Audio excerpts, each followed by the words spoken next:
Hi, I'm Evelyn. All I've wanted since my divorce was stability for my daughter Lily. At 7, she deserves better than what I grew up with. My marketing manager position at Horizon Media pays for our modest 3-bedroom house. Nothing fancy, but it's ours. My phone rang while making Lily's breakfast. Mom again. Evelyn, Nathan's landlord evicted him yesterday. Your father and I think he should stay with you. I gripped the counter. Mom, you know I can't have Nathan here with Lily. He's family. You have that extra room. That's my home office where I work weekends to keep us afloat. Last time he stayed, my prescriptions disappeared and strange people showed up at 2 a.m. We're coming for dinner tonight. Your father wants to discuss this properly. By evening, my dining table was crowded. Lily colored nearby while Dad cut his chicken with military precision. Mom kept giving me pointed looks while Nathan slouched in his chair, eyes bloodshot. Nice place, sis. Really cozy. Nathan smirked, scanning my living room like he was already deciding what to pawn. Evelyn, my father Richard finally spoke. Your brother needs family now. You have space. I have a 7-year-old daughter and barely enough time with her as it is. Nathan needs rehab, not a crash pad. Nathan slammed his fork down. I don't need rehab. I need family who doesn't treat me like garbage. Lower your voice, I hissed, glancing at Lily. Your brother made mistakes, Margaret said, but family forgives. I've helped countless times. Money never repaid, things going missing, scary people showing up looking for him. So I'm just supposed to be homeless? Nathan shouted. You could stay with Mom and Dad. Our house is too small, Richard said quickly. And your father's heart condition requires peace and quiet, Margaret added. So my daughter's safety matters less than Dad's peace and quiet? Richard's face reddened. That's selfish, Evelyn. Always thinking about yourself. Thinking about my daughter is selfish? You've always been the lucky one, Nathan spat. Perfect job, perfect house. Must be nice to never struggle. Never struggle. I worked 60-hour weeks while pregnant. Nothing was handed to me. Yet you won't help your own brother, Margaret said, dabbing her eyes. I think you should all leave. You'd throw your family out? Richard stood. This is exactly why we're concerned about Lily being raised with these values. That's when I knew this wasn't just about Nathan needing somewhere to stay. This was the beginning of something much worse. After they left, I spent the night pacing. Their comment about Lily's values kept replaying in my head. 3 days later, my doorbell rang at 7:30 a.m. on a Saturday. We thought we'd take Lily for pancakes. Margaret stood there with a forced smile. Richard and Nathan waited in the car. It's not a good time. We have plans. What plans? Surely nothing that can't wait. Lily, Grandma's here. Before I could stop her, Lily appeared behind me in her unicorn pajamas. Going somewhere with this monster is definitely plans, Nathan called from the car. She's probably got some fancy mommy-daughter brunch that's more important than family. The next Tuesday, they showed up at dinner time. Then again on Thursday. Each time with Nathan in tow, each time unannounced. You can't keep showing up like this, I told Margaret after the 5th surprise visit. We're worried about you, that's all. You seem stressed. Maybe you're working too much? Not spending enough time with Lily? I slammed my coffee mug down. Don't you dare question my parenting. On their 6th visit, I was on a conference call when Nathan wandered into my home office. Nice setup, sis. That monitor would fetch a good price. Get out of my office now. He knocked over my desk lamp accidentally on his way out. When I confronted him, Margaret jumped in. It was an accident. Why are you always so hard on him? Later, I overheard Margaret in Lily's room. Your mommy is just being mean to Uncle Nathan. He needs help, but she won't share her big house. Don't you think that's sad? Mommy says Uncle Nathan is sick and needs special doctor help, Lily replied. That's what she tells you? How awful. No, sweetie, he just needs family love. I'd had enough. Out, all of you, now. After they left, Lily looked confused. Grandma said you're being mean. Sometimes adults disagree, honey, but I'm your mom, and I make decisions to keep you safe. I called my friend Taylor the next day and met her for coffee. They're poisoning my relationship with Lily. I don't know what to do. Taylor shifted uncomfortably. There's something you should know. Margaret came into our law office last week. She was asking about grandparents' rights and custody options. My stomach dropped. Custody? They want to take Lily? They were discussing partial custody based on claims you're unstable and alienating family.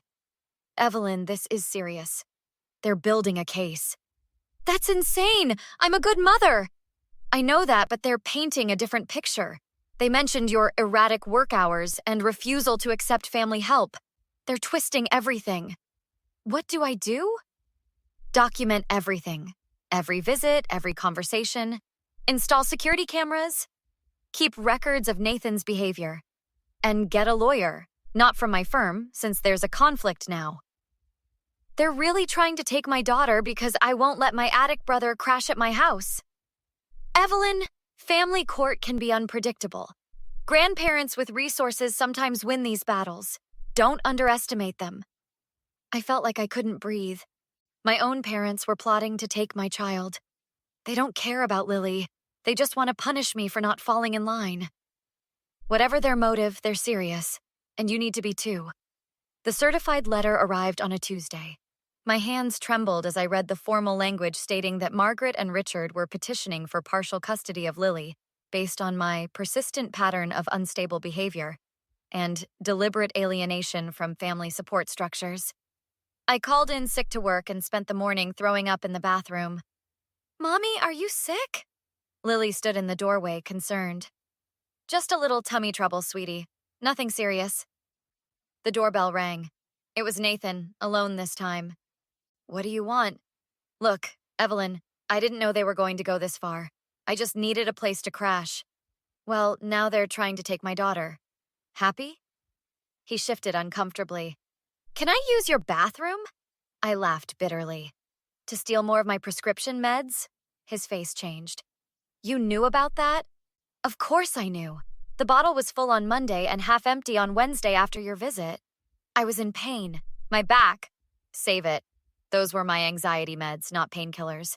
You were either selling them or mixing them with whatever else you're on. He looked at the floor. I'm sorry, okay? Things got out of hand. You're sorry? Mom and Dad are trying to take Lily from me? They've been planning this for weeks, taking pictures of your house when you weren't looking, recording conversations on their phones. My blood ran cold. They what? That time Lily was sick and you yelled at Mom to stop giving her candy? They got that on tape, and they have pictures of your laundry pile and that wine bottle collection in your recycling bin. That's illegal. They can't record me without consent. Try telling that to a judge when they're showing photos of your bathroom cabinet full of prescription bottles. After he left, I called my boss, Alex. Take whatever time you need, Evelyn. This is outrageous. I can't afford a big custody battle. I'm already living paycheck to paycheck. My sister-in-law is a family attorney. Jordan Miller, the best in the state. I'm calling her right now. 2 hours later, I was sitting across from Jordan in her downtown office. Non-consensual recordings are inadmissible in court, she explained. But we need to be proactive. Tell me everything. I laid it all out. Nathan's addiction, my parents' manipulation, the surprise visits, everything. This is about control, not Lily's welfare, Jordan said. We need to document their pattern of behavior. Security cameras, saved texts, email records. I have texts from Nathan asking for money. And my neighbor saw him stumbling drunk on my porch last month. Good. Get a statement. Also, we need character witnesses who can attest to your parenting skills. Alex at work, Lily's teacher. Our neighbor, Mrs. Chen, who watches her after school sometimes. Perfect. And we need proof of Nathan's issues. He just admitted stealing my meds. Can we get that on record somehow? Actually, yes.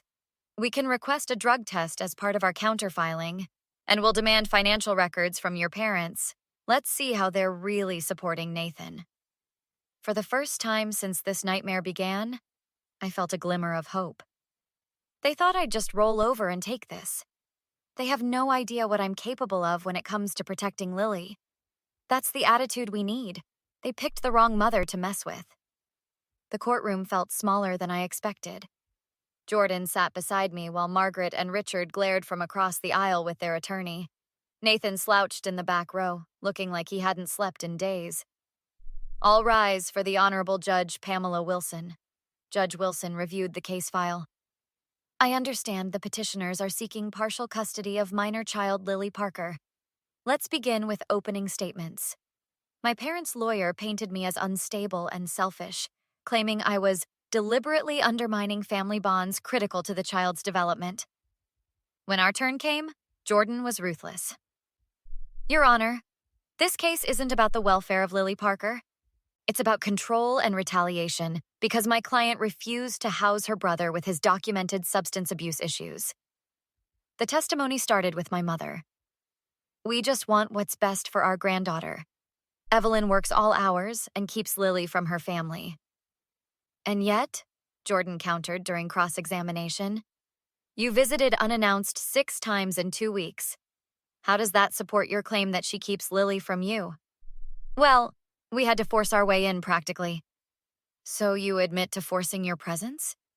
Did you also force your way into recording conversations without consent? My mother blanched.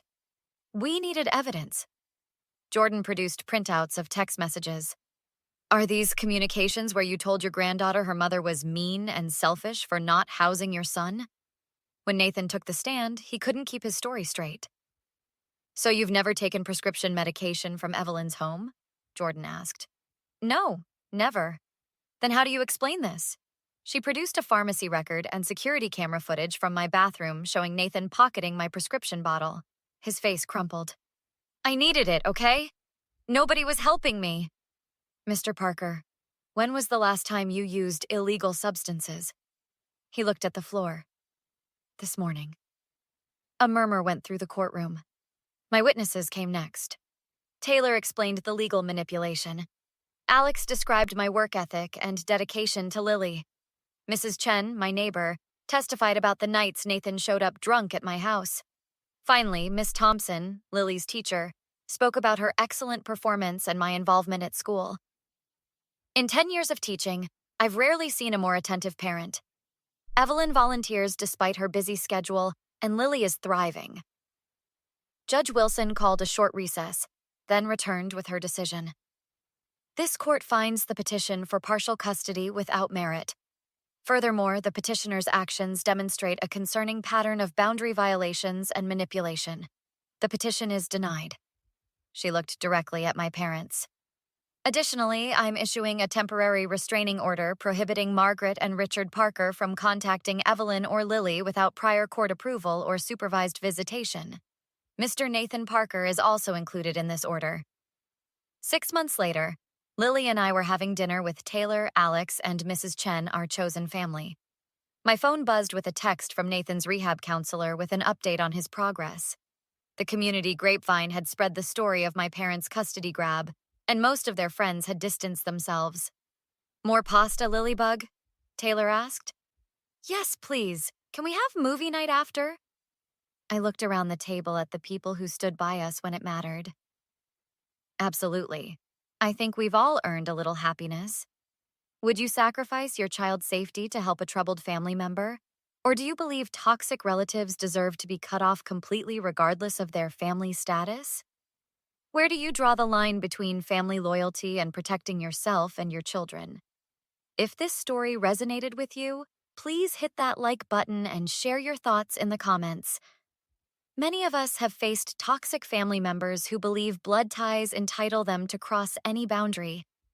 Don't forget to subscribe for more stories about standing up to manipulative people and the sweet taste of justice. New videos every week!